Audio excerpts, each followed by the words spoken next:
también podemos parar justamente esta expresión génica. ¿Okay? Vamos a ver primero entonces las etapas básicas de traducción y sus características para luego poder hablar un poquito de expresión génica.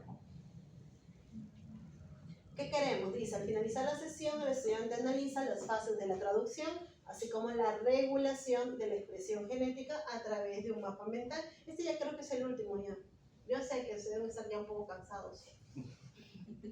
Es normal. Okay. Entonces, ¿qué tenemos que hacer? Tenemos un primer eje en la clase que es traducción como tal, el proceso. Y tenemos un segundo eje que es justamente lo que yo les explicaba, ¿no? Y lleguen a entender cómo estos procesos de expresión genética se pueden modificar, ya sea aumentando o disminuyendo. Empezamos entonces con la traducción como tal, código genético, fases de la traducción y finalmente la regulación de la expresión genética. Traducción.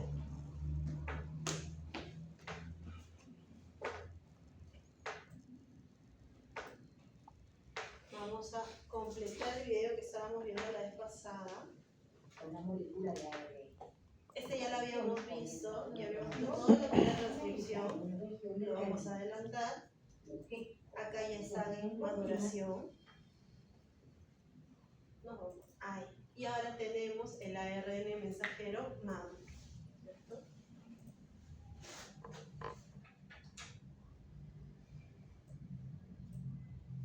Maduro, que puede dejar el núcleo a través de un poro nuclear ingresando al citoplasma para comenzar la traducción. ¿Cómo la información contenida en la hebra de ARN mensajero maduro se traduce a una proteína? Las bases nitrogenadas se agrupan en códigos de 3 letras denominados codones. El código genético incluye 64 codones. La mayoría de los codones codifican para un aminoácido específico. Hay 4 codones especiales, uno que codifica para el inicio y 3 que codifican para la terminación. La traducción comienza con la hebra de mensajero que se une a la subunidad ribosómica menor, previo al codón de iniciación. Cada aminoácido es conducido al ribosoma por un ARN de transferencia específico. El tipo de aminoácido está determinado por la secuencia del anticodón del ARNT. Ocurre la unión de bases complementarias entre el codón del ARN mensajero y el anticodón del ARNT. Luego de que el primer ARNT se une al codón de iniciación, la subunidad ribosómica mayor se asocia para constituir el complejo de traducción y la iniciación se completa. La subunidad ribosómica mayor tiene 3 regiones diferentes llamadas sitios E, P y A. Durante la elongación, los aminoácidos individuales son conducidos hacia la hebra de ARN mensajero por un ARNT y se aparean las bases complementarias del codón y el anticodón. Cada anticodón de un ARNT se corresponde con un aminoácido particular. Un ARNT cargado se une al sitio A y se forma un enlace peptídico entre su aminoácido y el que se encuentra unido al ARNT que se encuentra en el sitio T. El complejo se desplaza un codón hacia la derecha y en este momento el ARNT sin carga sale por el sitio E. El sitio A está disponible para aceptar el siguiente ARNT. La elongación continuará hasta que se llega a un codón de terminación.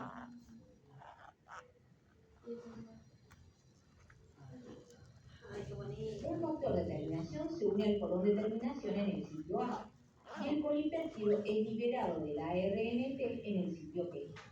El complejo entero se disocia y puede volver a asociarse para comenzar nuevamente el proceso en el sitio de iniciación. El objetivo de la traducción es producir polipéptidos en forma rápida y precisa. Ahí está, qué hermosa la proteína. Está chiquita, ¿no? Chiquita. Ok, queremos entonces entender la traducción, lo cual es realmente un proceso fácil. ¿Para qué? Para que podamos entender cómo es que se producen todas las proteínas de nuestro cuerpo. Entonces, primero, ¿cuándo voy a hacer traducción?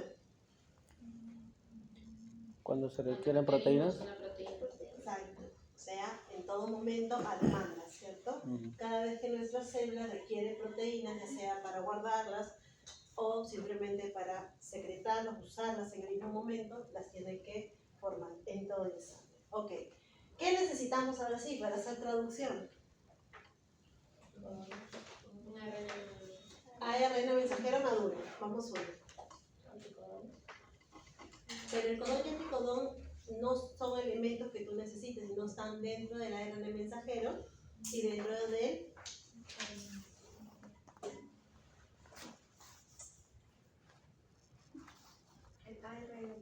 claro, el ARN de transferencia. Ok, entonces tenemos ARN mensajero, ARN de transferencia, vamos dos, ¿cuál nos faltaría? ARN ribosoma. Claro, o sea, los ribosomas, ¿no? Todos los ARN básicos, que son el mensajero, de transferencia y ribosómicos, se usan durante la traducción. ¿Okay? Recordemos que son los básicos porque realmente hay otros tipos de ARNs. Ok, vamos a empezar entonces. La traducción se hace a libre demanda, pero se puede realizar en dos compartimientos diferentes. Puede ocurrir a nivel citosólico, en ese caso, el ribosoma chapa a su ARN mensajero, como si fuera un sanguchito, y empieza a leerlo, formando una proteína a nivel del citosólico. Estas proteínas citosólicas luego pueden migrar hacia la ubicación que necesiten, como por ejemplo diferentes organelas. Pero el otro proceso de síntesis se hace con ribosomas que empiezan aquí en el citosol, ¿okay? Pero estas son proteínas especiales, proteínas que ya están previamente marcadas y que sabemos que debemos llevarlas hacia el retículo endoplasmático rugoso. O sea, esta síntesis proteica tiene que ocurrir a nivel del retículo endoplasmático rugoso porque estas proteínas en particular necesitan glúcidos.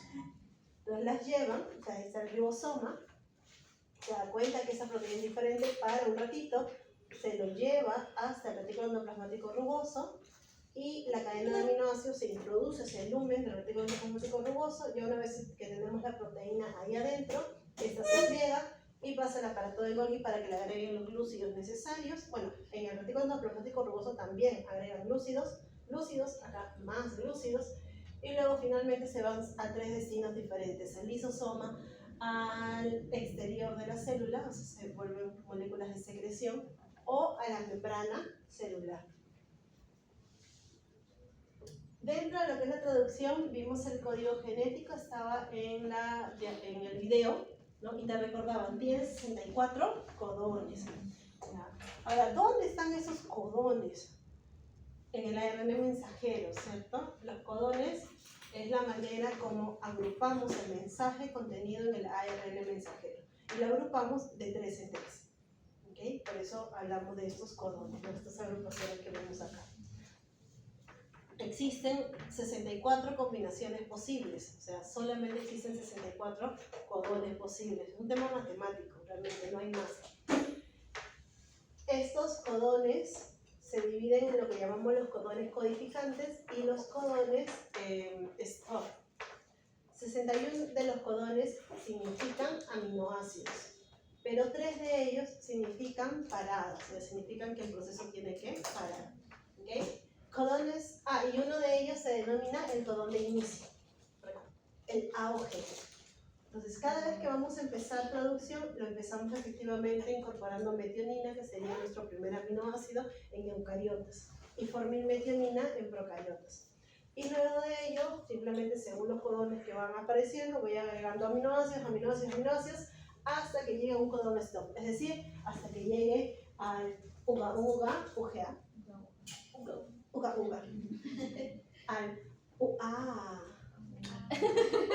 y al WAG. ¿Qué codón quiere ser tuyo? No sé, ¿no? Pero a ver, tenemos 3 opciones. Podríamos clasificar a los chicos, ¿no? Según estos codones. UGA. ¿A cuál le corresponderá? No lo sé. ¿No? Tenemos WAG y tenemos UA. Sí. UGA. De verdad el codón se llama así. WAG. Realmente es UAG. ¿Qué es WAG? Ya no te lo olvidas. Y luego hay uno que realmente suena UA, porque es doble A. Es UA. las chicas no les han dicho, pero mentalmente ya les No, ya tiene Ya los marcado. clasificó. No los conoce. No tengo plata. Ok, vamos a avanzar. Entonces, este es el código genético. Cuéntame, ¿el código genético será propio? O sea, por ejemplo, ¿yo tendré mi propio código genético? Sí. Yo creo que sí. Si, Porque por ejemplo, Luisa tiene su propio código genético diferente al mío, En cuanto a nosotros, sí. O sea, usted tiene sus propios genes que no son iguales a los de Luis. pero códigos genéticos son genes. No dijimos que teníamos el 99% Una combinación. de compatibilidad, o sea, de igualdad. ¿Pero qué es el código genético? Lo que están los dos. el código. En los dos, sí, ¿no? El orden. El orden, claro. Creo que sí. La combinación de consecuencias. Código genético es un término bien complicado, porque cuando decimos código genético, la gente escucha solamente la parte genética, ¿ok? Y lo asocia con la variabilidad genética, ¿ya? Y entonces, o por ejemplo con el propio genoma humano, piensan que están hablando del genoma humano, lo dicen, cada uno tiene su código genético, hablan. No me quedo El mismo. Lo he visto en artículos de prensa, lo he visto en un montón de lugares. ¿Qué pasa? El código genético no es tu genoma humano, son cosas separadas. El código genético, entonces, no hace referencia a la secuencia de nucleótidos que cada uno de nosotros tiene, no es eso. ¿Qué cosa es el código genético? Míralo acá, porque lo tienes acá. El código de Da Vinci. Esta tabla que ves acá, esto es tu código genético. Y tu código genético, lamento informarte, es el mismo que el de tu compañero. Sí. No. ¿Qué cómo? Cuando tú... Pero la manera de tu Color, no, sí, más bien la todos manera iguales es la son. misma. ¿O que Lo tú tienes puede la sangre cambiar es azul o qué? La ya. intensidad de Está esa bien. expresión, o sea, qué tanto expresamos qué genes, qué Sí, que tanto sí, no joder, dejamos también. expresar otros. Nuestros patrones de expresión génica pueden variar, pero nuestros procesos son iguales. Códigos Hacemos genéticos. transcripción, hacemos traducción, hacemos maduración y respetamos este código genético. Y el, Te traigo una más. Ese código que tú ves acá no solamente es tuyo. ¿Mm? El Animales código también. genético Animalitos. plantas y plantitas. es para A la todos. planta. Ah, ya. Voy a patentarlo para cobrar. Una de las características del código Sí, sí, genético es que es universal. Tú piensas que es tuyo, solamente tuyo. Mentira, para empezar que es de todos los humanos. Para continuar, ni siquiera es solamente humano. El código genético humano no existe, el código genético existe. El código genético aplica de la misma manera para nosotros que para la planta. Aplica de la misma manera para los parásitos que ustedes estudian. ¿Mm? ¿Ya? Aplica de la No misma le diga a mí. Los parásitos que Ay, estudiamos. no, Los parásitos que no estudiamos. aplica. Ah, ya. Aplica para casi todo el árbol de la vida, menos. El código genético es diferente en procariotas. Ahí sí es distinto. Vamos a ver aquí a las bacterias. Vamos a ver aquí a las procariotas. Ahí no la puse, ¿no? Siempre con bien. Siempre digo que me falta esa Siempre con diferencia. bien tía Cherita. Nunca decepciona. Pero se lo voy a poner para que lo conozcan. El Jesús, código genético Jesús tiene diferente código genético. en Él es bacterias diferente, ¿verdad? es ligeramente diferente. Ahí está plenamente. Ahí te lo compro. Pero no completamente diferente, solo ligeramente. ¿Y el código de Da Vinci?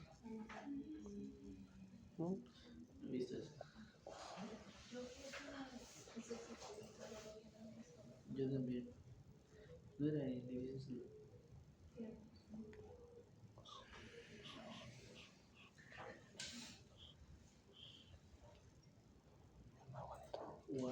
Ahorita no lo tengo en la mano.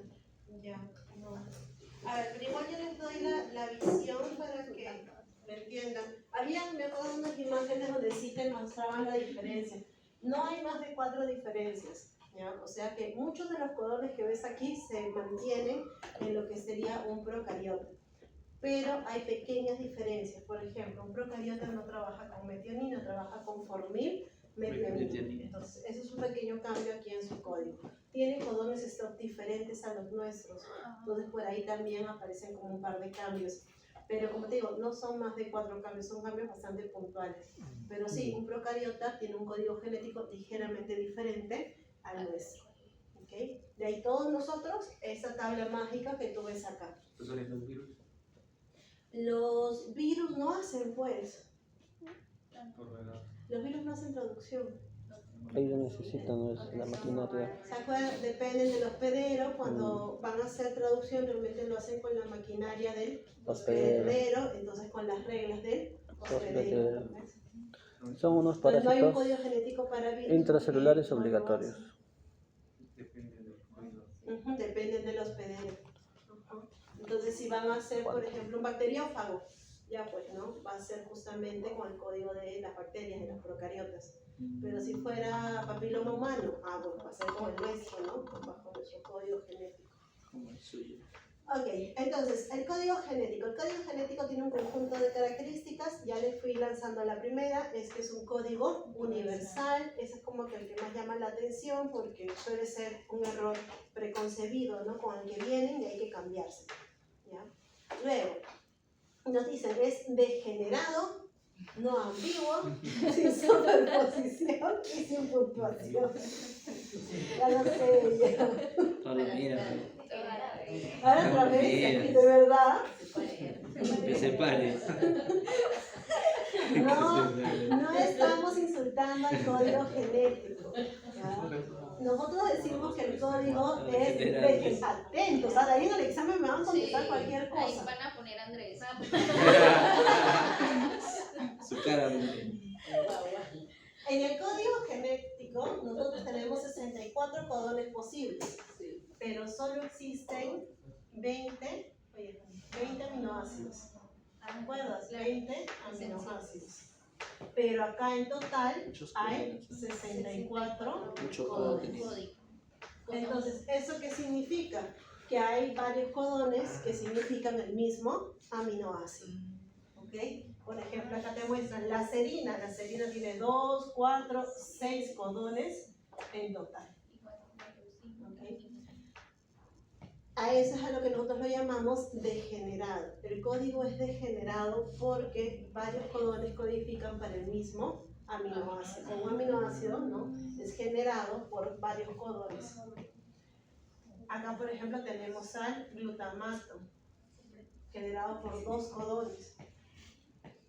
Quiero que observen lo siguiente. Acá, vean esto. GCC, GCG, GCT y GCA. ¿Cuál es el que cambia? La primera posición del codón, la segunda posición del codón o la tercera posición del codón. La tercera. ¿Ya lo vieron? La tercera. La Entonces, sí tercera. lo entienden, ¿no? Es por letra. Sí, por la posición. Acá dice Tercera. GCA, esta es la primera, esta es Tercera. la segunda, esta es la tercera. La tercera. ¿Cuál está cambiando? La tercera. La tercera. Se considera que la tercera posición de los codones es la más degenerada de todos, o sea, es la que más varía, lo cual es cierto, eso se comprueba aquí. Profesora, ¿y entonces para qué? Se dice que evolutivamente hablando tenemos varias opciones. Por ejemplo, si yo tengo una mutación y la mutación me cambia una C por una G, en esa tercera posición, exacto, no pasó nada, es como una defensa finalmente. ¿Okay? Es bien. Todo lo que vamos conversando en nuestras clases tiene realmente varios aspectos más profundos todavía de lo que podríamos seguir conversando. Ya, pero me voy a atender a lo que necesito explicarles. Degenerado entonces, ya está. ¿Ok? No ambiguo. ¿Por qué decimos que es no ambiguo?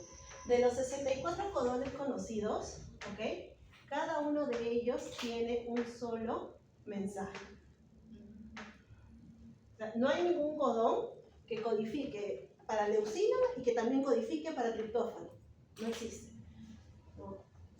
El TGG siempre va a codificar para triptófano. Estos dos siempre van a codificar para tirosina. O sea, cada codón tiene ya un mensaje específico y único. Por eso dicen que no hay ambigüedad. Se entiende lo que cada uno va a querer expresar. ¿Ok? Luego decimos, es un código genético sin superposición. Vamos a ver. Eso se ve aquí.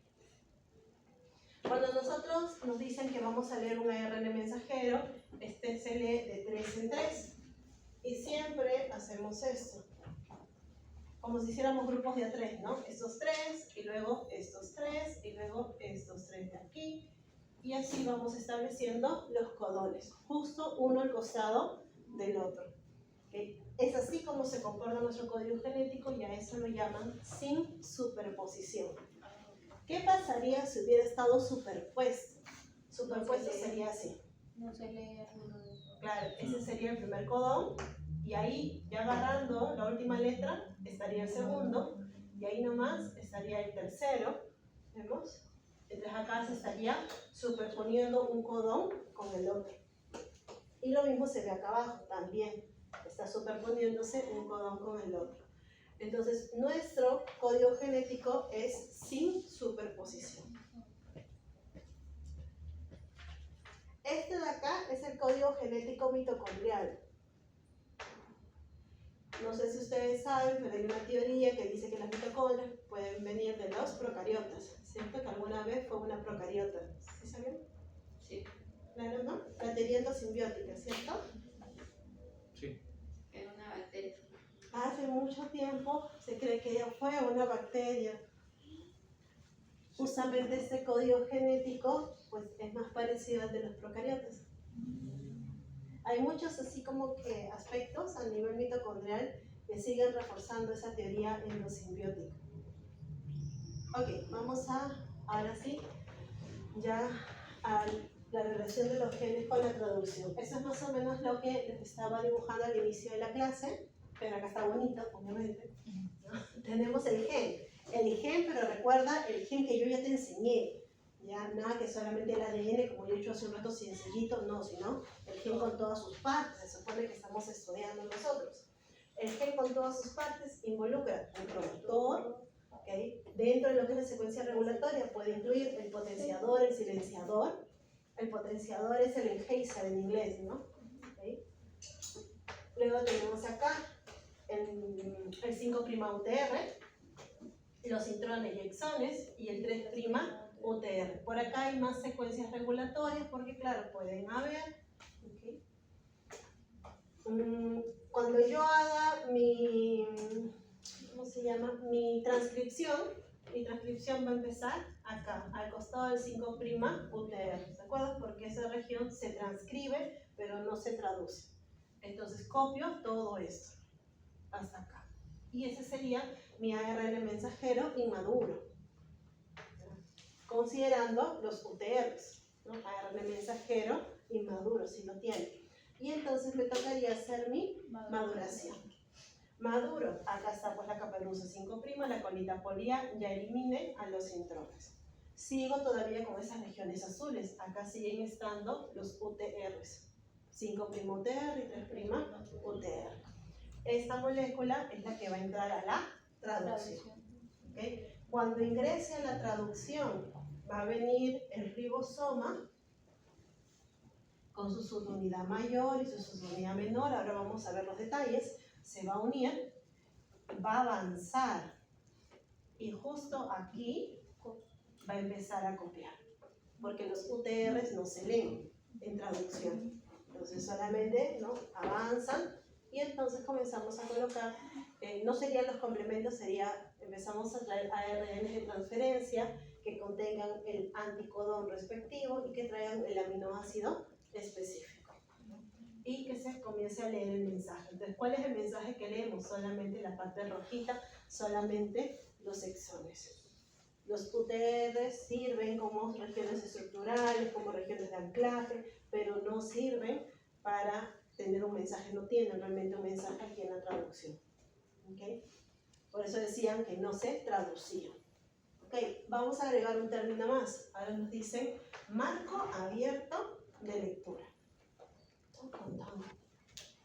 El marco abierto de lectura en inglés es ORF, Open Reading Frame, que literalmente significa marco abierto de lectura.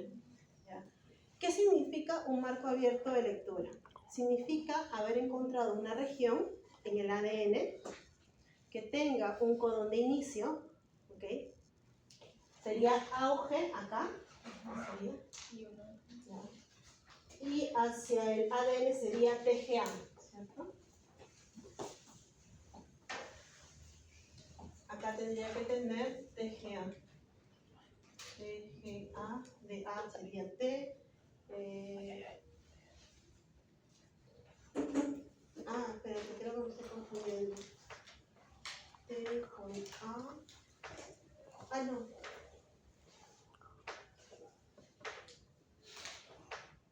Acá debería ir una A con U. Con A, bien. A con U. Y C con G. Me ponen así. Ahora sí. Debería empezar con TAC.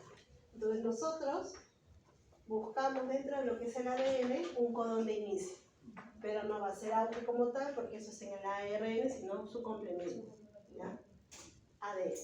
Y buscamos un codón de término con las mismas ideas, ¿no? Alguno de los 3 codones de término que ya están establecidos. Si encontramos eso en un rango mínimo, o sea, por ejemplo, no sé, 200 pares de bases, ¿ya? Entonces a eso le llamamos un Open Reading Frame, un ORF. El Open Reading Frame entonces incluye lo que sería posiblemente justamente la secuencia, ¿no? Codificante de un gen, lo que después se va a pasar hacia el ARN mensajero. En el caso de genes que ya son conocidos, el Open Reading Frame es como que bastante obvio, pero cuando no son conocidos, o sea, si esto fuera un genoma que nunca hemos estudiado, uno de los análisis que hacemos es justamente buscar ORFs. Agarramos, hay programas que nos ayudan y buscan, ¿no? A lo largo de todo el genoma, ok, ¿dónde hay posibles ORFs? Porque sabemos que eso nos estaría marcando un posible gen. Ya después buscamos hacia los costados para ver las secuencias regulatorias y completarlo, pero ya nos está indicando aquí en esta región hay un gen. ¿Okay? Y si ahí tengo el gen, yo ya puedo hacer esto en computadora, ¿no? Transcripción y traducción en computadora. Se puede. Próximamente, cuando lleguemos al hermoso bloque de bioinformática. ORFs. Ok, ahora sí. Vamos a abarcar las 3 fases de la traducción: iniciación, elongación y terminación. Ya sé que vimos el video, deberíamos tener esa idea inicial, pero tenemos que, como siempre, profundizarlo.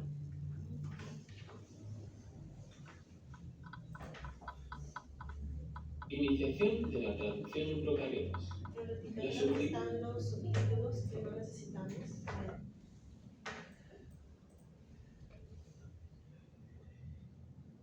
Iniciación de la traducción en procariotas. La subunidad pequeña del ribosoma se separa de la grande con ayuda de 2 factores de iniciación, IF1 e IF3. Este complejo.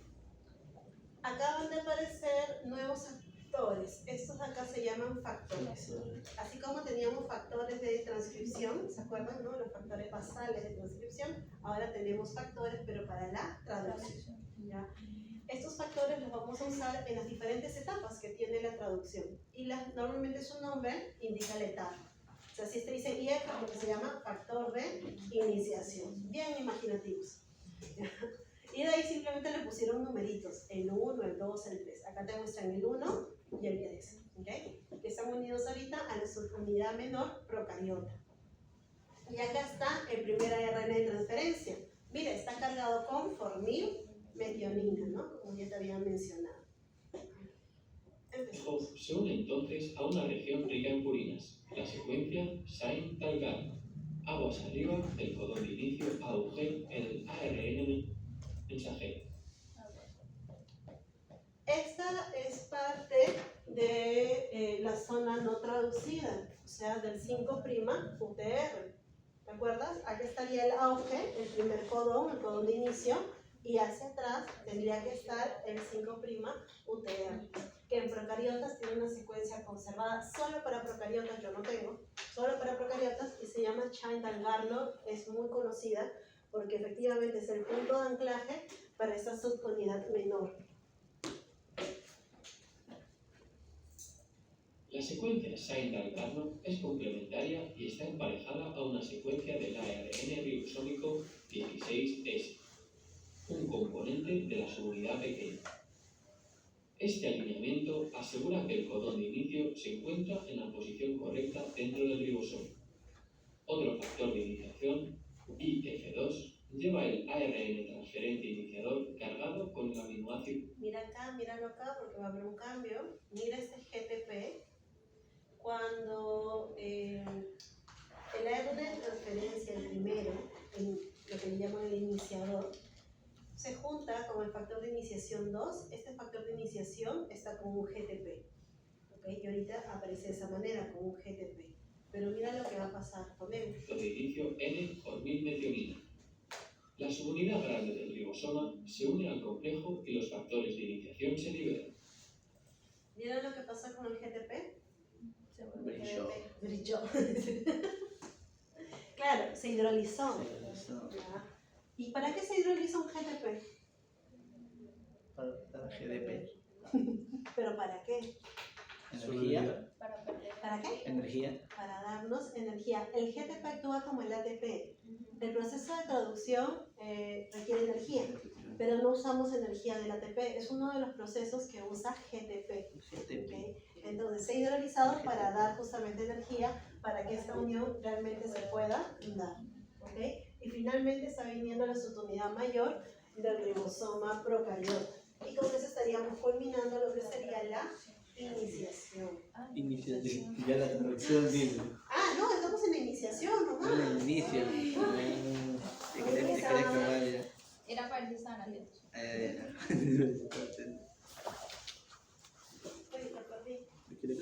está. Todo esto que estamos conversando, así como Luisa que dice, ay, Miss, ya me di cuenta que era el tema más complejo de lo que yo pensaba. ¿Ya? El resumen lo tienen acá por escrito. O sea, tienen el video, pero también tienen el resumen. No hay motivo para no aprender, por favor. Avanzamos. Iniciación eucariota.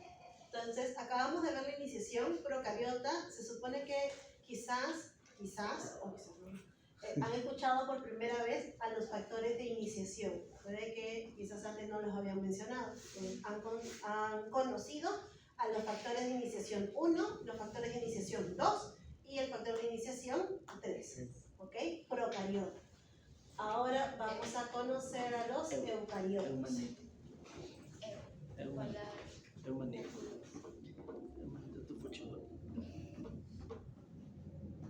Pasos del proceso de traducción. Iniciación. La subunidad pequeña del ribosoma se une al ARN transferente iniciador. Un ratito. Antes de empezar, ¿ven alguna similitud? Mírenla, búsquenla. GTP. Pero es la única diferencia que GTP. el eucariota y el procariota tienen. Ya. Nuestra compañera también está viendo una diferencia, ¿no? Que acá hay 40S y acá hay 60S, porque estamos con un ribosoma eucariota, ¿ok? O sea, este es el ribosoma 80S, le llamamos. Pero esta sigue siendo la subunidad menor, ¿cierto? Porque es la más chiquita y esa sigue siendo la subunidad mayor, ¿ok? Similitudes. ¿Qué similitud pueden ver con el proceso anterior? Por acá ven el GTP y unido al GTP sigue siendo el factor de iniciación 2 y sigue estando unido a un ARN de transferencia al iniciador. ¿Okay? Este de acá, la única diferencia con este factor es que le han puesto una E chiquita adelante. Exactamente. Ven que honestamente el curso parece que tuviera, ¿no?, un contenido adicional.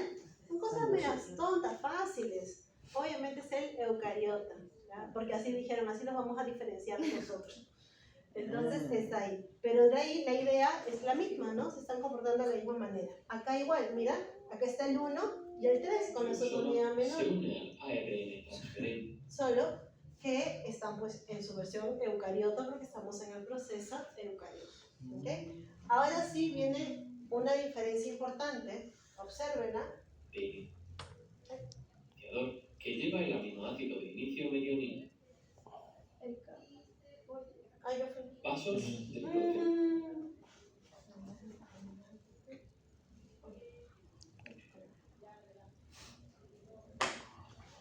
Transferente iniciador que lleva el aminoácido de inicio medionina. Este complejo se une entonces a la estructura CAP del extremo 5' del ARN. ¿Cuál fue la diferencia? El complejo viajó. Se fue todo. Ahorro tiempo y no me voy a poner a esperar a nadie. Pero bueno, ¿En sí, serio? y dinámica, Me ¿no? parece muy bien, así tienen que estudiar, es igualito. Pero bueno, la dinámica. Sí, porque si no, de ahí cómo van a aprender estas cosas. Está empoderado completamente. Necesito estudiar para la exposición. A ver, vean acá. Acá estaba la subunidad menor, los dos factores de iniciación y el ARN mensajero, ¿de acuerdo? Unidos a través de la región Chaindal-Gardner. Pero nosotros no tenemos esa región, así que no hacemos este proceso. Nosotros, en cambio, ¿qué hacemos? Nuestra subunidad menor de frente se une con el ARN de transferencia. ¿Ok? Esa es la diferencia, la primera, ¿no? Que nosotros no nos vamos a unir, no va a haber esa unión previa de la subunidad menor con el ARN mensajero, sino nos vamos a unir con el ARN de transferencia. Y a esto lo llaman el complejo de pre-iniciación. Una cosa bastante graciosa en eucariotas es que nosotros tenemos el complejo de preinicio 43FC y mira que te lo estoy poniendo resaltado y todo. Sí. ¿Cuál es ese complejo de preinicio? Es justamente la subunidad menor, unido con sus dos factores, unidos a la vez con el ARN de transferencia, ¿okay? Y el factor de iniciación 2 con su respectivo GTP. ¿No? Todo eso sería ese complejo de pre-inicio. ¿Okay? Y luego, ya recién, cuando ya todo eso se formó, recién ahí vamos a buscar al ARN mensajero. O sea, está acá el complejo de preinicio. Recién ahora dicen, ya ok, vamos a buscar al ARN mensajero. Y ahí viene una segunda diferencia. El ARN mensajero tenía algo, ¿lo notaron? ¿Miren? ¿Qué tiene? Tiene su caperuza, pero ¿qué más tiene? Tiene una cosa ahí adicional. El factor de iniciación. Los eucariotas nos caracterizamos porque todo lo hacemos más complejo y más difícil. Es que somos más evolucionados. Sí. Más sofisticado. Sí, sí lo somos. Y por eso aparece aquí otro factor de iniciación. ¿Ya? Antes que te quieras desesperar, no son todos, hay más. Estos son los mínimos. No te estoy trayendo todos, si quieres los traigo. El 4 realmente acá es un factor condensado porque hay varios tipos de factor 4, o sea, hay varios subtipos que ya conocemos hoy en día, pero se caracteriza porque se une aquí a nivel de la caperuza. ¿Okay? Efectivamente uniéndose con el ARN mensajero.